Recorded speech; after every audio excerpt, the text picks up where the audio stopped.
now. Because we got him. Clear the track. Here comes Lack. Eddie Lack. How about that? How many years do you think King Henrik has left in the National Hockey League if he leaves New York?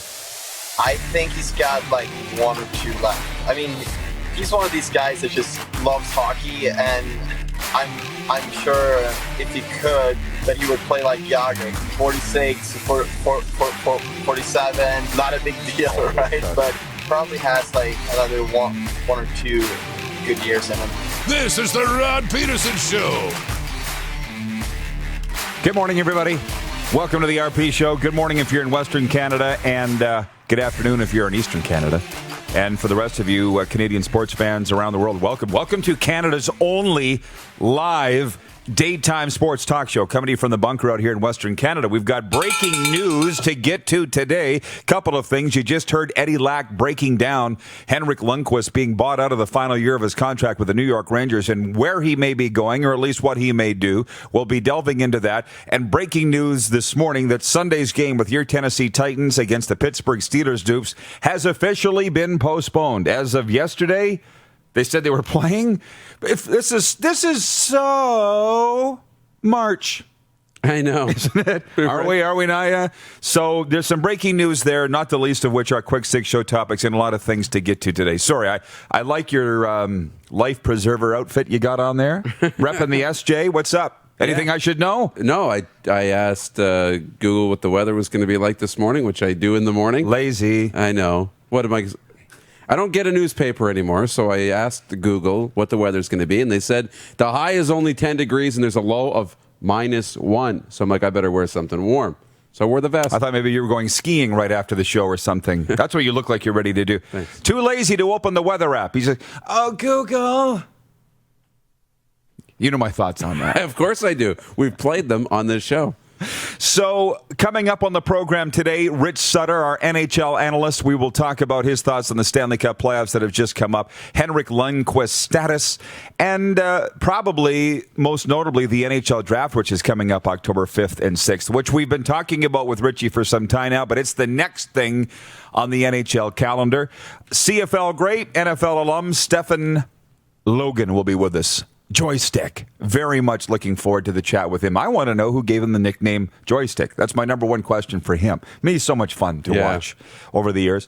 And our director of scouting, Craig Smith, for week 4 in the NFL Tidbits.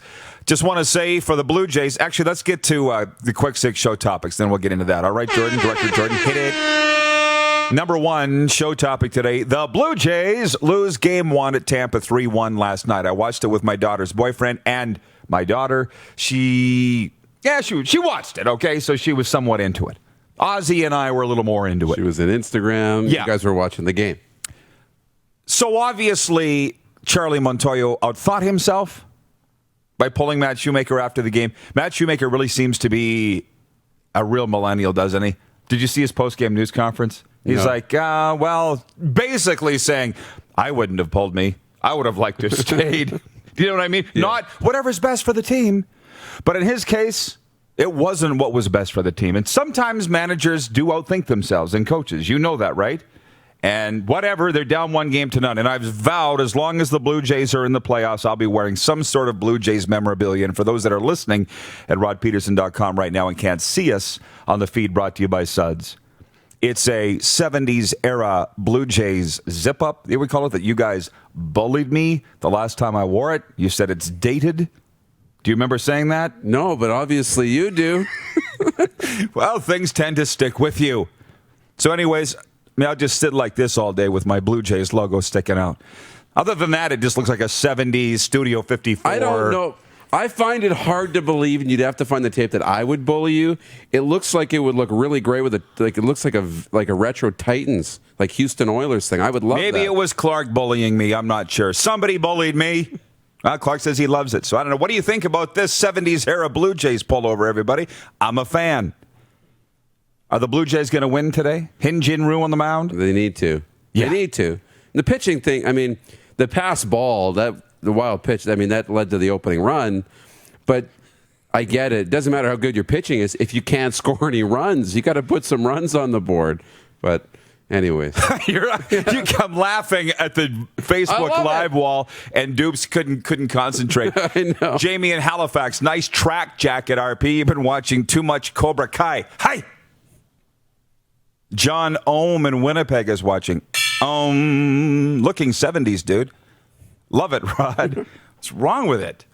Cobra Kai's more 80s. Cobra Kai talk coming up later. So moving on. Blue Jays at the Rays today, and all of a sudden, one loss in, and they're facing an elimination game. That didn't take long. I know. Point two, the Astros, White Sox, and Yankees all won, so we can talk a little baseball with our guest coming up today. Point three, why are there so many Yankees fans in Canada? Like, I get the evil empire, I get it, but a lot of things haven't changed for the Yankees. They just look at Garrett Cole. He is the snazzy toys. Just go out and buy him. And that's just the what is there to like about that? Well, I look at the whole 9/11 thing and everybody supporting New York and how that brought kind of almost the world together, but North America together, and everybody's wearing their fire department hats, but a lot of people wore Yankee hats just to support New York, and I think there's a lot of like appreciation for the city. But when I was growing up, I mean, through what was it, around 96? Is that when they went on the run and did they win four in a row? World championships like that. It was all Yankees all the time. That's all you saw on TV. That's all you saw in the media. They marketed the heck out of it, and they won. As you know, when we were kids, my age, 30s and 40s, fair. And I think that sticks with you. Well, you cheer for the winners. Very rare is the underdog that really has a big fan base. I know there's a lot of Cubs fans for whatever that reason is. The Yankees. Yeah, they won, but they bought it. I know. And we all know that. You're not supposed to be able to do that. There's other teams that have been trying to be like the Yankees, but the thing is they're so far out in front financially that they can do it. Yeah. I get it, but I kind of hated them because my team was in their division. Yeah, me too. So anyways, tell me if you're a Yankees fan, why? I don't get it. Moving on. Point four, we've been getting emails, some interesting ones, and I don't even know how they're getting to me because the emails go to Morgan first. She gets them, and then she forwards them. And it's funny because she's somewhat new with this media biz. You and I were laughing about this because some of these emails that we get are scalding. And I've been dealing with it for 30 years, so it doesn't bother me at all. But what did she say to you? Like, should I forward this? It's really bad. Yeah, somebody doesn't agree with something, one of your columnists posts at rodpedersen.com, and they'll send an email. Of course, we know that, people complain about things far more than they send positive notes, right? Yeah. That's just the way it is. But, yeah, some negative comments come in, and she sends them to me first, like, ooh, should I send this to Rod? Is he going to like it? Is he not? What? Rod won't care. I'm like, no, Rod is a big boy. He can make his decisions. If he wants to pull some content or if he wants to make some changes, you got to send it to him. He can do that on his own. But yeah, send him all the mail. Send it all. So the point one is people have been writing saying, can you stop with the politicizing of the show? And we kind of kicked this around in our pregame meeting today. And Paul was up here, our sugar daddy. And like Paul said, when government's deciding whether we can play sports or not, we're going to have to talk about the government. And if we have to pick a side, we picked a side in sports all along. Why can't we pick a side in politics? I'm not raving about don't wear a mask. I'm wearing a mask. I'm not raving about social distancing. I'm social distancing. I think it's excessive, and I point to what's going on in America and that they're doing it.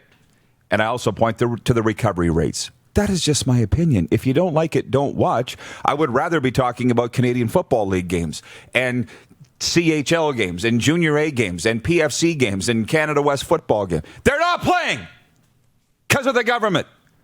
So if you don't like us politicizing our discussion here, great idea. Don't watch. Please don't watch. Goodbye. The other thing, on Monday when I said I was really struggling with, have I wasted my life in sports because so many people are saying sports doesn't matter? And it wasn't tongue-in-cheek. I've been, just this week I was struggling. I don't really think I've wasted my life. And by the way, working in the recovery field, which is the other sideline of mine, I guess, or other career, is far more noble. You wouldn't believe the avalanche of support I got from people. Maybe you've seen it going, Rod, it's okay. Sports is going to come back. Did you see that? Those emails that have been coming in? Like people were like rallying to trying to bring me up. I've been getting DMs on Twitter, same thing. A lot of people saying thanks for sticking up for sports, which I've been saying all along, but I was really down on Monday going, this sport's not matter. So we've got some heartfelt comments too, which is nice. That is nice. So they do start coming in a little bit, and that's always great to see. But the expectation is that you're going to have great opinions and you're going to put out good content, and that's why people watch. So when you meet expectations, nobody's writing to say, hey, you met expectations. Very today. rarely. Right? Very rarely. Enough time on this. One comment on the U.S. presidential debate, okay? Jacques in Ottawa is watching, and he says, the U.S. debate was crazy. But enough about that. We were playing the first game of our slow pitch game last night. My phone was blowing up from my friends that are saying, you got to watch this. They've lost control. I'm like, guys, I got to go. I got to get home and watch this. So I came home and I watched it with my wife, and by the end, it kind of fizzled. I think those guys were getting tired. Yeah. Late. I was getting tired. That was the comment. They're right? old. You know, Yeah. It was 8. Isn't it like 10:30 Eastern time? Like, how are these guys still awake, for the debate? But, yeah, wild. I didn't need to watch it. I didn't waste a minute of my life watching it last night, but I got enough of it on social media. Randy Rath writes in, he says, any reports on Junior A teams in the SJHL playing hockey, WHL, other leagues in the West? We are going strong in the MJHL. Well, from what I understand, and I'm following that very closely, you guys are going strong with preseason games, right? But you haven't started regular season yet. So Godspeed to you. I hope it goes well. In the BC Hockey League they're playing, they've asked the kids to pay to play to offset the costs of not allowing fans in or the lost revenue. So the BC Hockey League's going. I got a note from the Brooks Bandits the other day that they're starting up right away. Nothing on the SJHL just yet. So thank you for that. From our technical producer, Ryan Baracco. Rocco, as we call him. He says, nobody writes you to say, adequate job today, folks. Unquote. Here's a little secret with what I do at the Rod Pedersen Show, and I've made a career of it. I don't care whether you like me or you don't like me, but when you watch my show or listen or read a column that I wrote, I just want you to feel something. Whether you're happy or you're sad or you're angry or you're proud, I just want you to feel something. Because a lot of times you'll read a column or watch a show and it's, meh. That's never been the hallmark of what I do. I want to make you think. I want to make you feel something. And it's worked. And if you don't agree with me, I'll be fine. Moving on to point 5. It's the poll question today. Should the CFL 2.0 initiative be scrapped? I'm very interested to see what the Facebook results are. Do you have them, guys? You want to throw them up? What do you got there? What are the people saying on bringing global players into the Canadian Football League? It's coming, Clark tells me. So's Halloween. He's typing the poll question in right now. It's going to say 0-0. No, he had it in there. Oh, that's good. 66% of people on Facebook saying yes, it should be scrapped. 74% on Twitter saying yes, it should be scrapped. And Todd in Winnipeg, we got a lot of things going. Todd in Winnipeg says, so they can't do two things at the same time? If not, that should be the topic. Absolutely zero reason to put it on hold. Well, according to Justin Dunk, 7 out of 9 CFL GMs would disagree with you because they voted on it, and 7 of the 9 GMs want it punted. Mike Kelly, Coach Kelly, he's watching in Bathtub Beach, Florida right now. He says, get the Maritime settled first. A 10th Canadian team providing more Canadian employment will be a huge in every aspect. Hear, hear. Rackham. From Dave Campbell, the Edmonton Football Club color commentator, he tweets in, I wouldn't scrap it, but it should be put on the back burner for now. People got opinions. Maybe, we had that poll in the summertime. What's more important, the 10th team or CFL 2.0? It was a lot closer to 50-50 than, as I recall. But I don't know, charity starts at home, I think. And I think there's a lot of problems domestically that the CFL has before bringing in European players and Mexicans that just aren't at the level of play of the current guys. Did you have something to say? You look like you had something to say. For sure. Well, I agree with that. I mean, for me, CFL 2.0 should not be about bringing in those players to play. If that's part of it, I mean, the best players should play, period. But put me like 1,000% in the no, they shouldn't scrap it. And the poll of GMs, or if it's presidents, or if it's team owners in the CFL, means nothing to me. It means less than nothing. Okay. Because, of course, they don't care about CFL 2.0. They look at the revenue book, and they make most of their money selling tickets. And nobody's flying from Sweden to come pay money in Regina at Mosaic Stadium to watch a football game. So I get it that they don't care. They want fans in the stands. But for the growth of the league, I think it's great. I think it's a wonderful initiative. I think it's awesome. It's a long-term vision. I absolutely don't think they should scrap it. But don't listen to the GMs or the teams that don't want it, because they're worried about their backyard, right? They want to sell merchandise today. They want to make revenues today, because, a lot of those people in positions like that, they're likely not going to be around 15 years from now. True that. Viewer in Edmonton says, I'd like CFL talk, but it just reminds us all of the fact there's no season. Kind of sad. It's a catch-22 right now, because what's going on in the CFL right now is so ugly, you don't even want to know. But on the flip side, if we don't talk about them at all, that's worse. Donald Trump's made a career out of bad publicity. He's better than none. Point 6, NFL Week 4 notes. The biggest one for me, other than the Titans-Steelers game, now has officially been postponed because of the COVID outbreak with the Titans. But the Bears are changing quarterbacks. Can the Bears fans weigh in? Where are the Bears fans at? Why are they changing quarterbacks? They said their starts offensively have not been what they like. They've been too slow to start. So they're going with Nick Foles over Mitchell Trubisky. I know, and Trubisky's kind of been their quarterback of the future, right? And he hasn't. Unfortunately, we're measuring ourselves against others. He hasn't been Patrick Mahomes. He hasn't been Lamar Jackson. He hasn't been these young quarterbacks that have come out and had really hot starts to their career. But he's been okay. He's had some ups and downs. But Nick Foles comes in, throws 3 touchdowns, I believe, in the comeback win over Atlanta, and they want to ride that wave, so they name him the starter. But, it worked. Hey, Trubisky started the game, wasn't working out. You went to Foles, and he saved the day.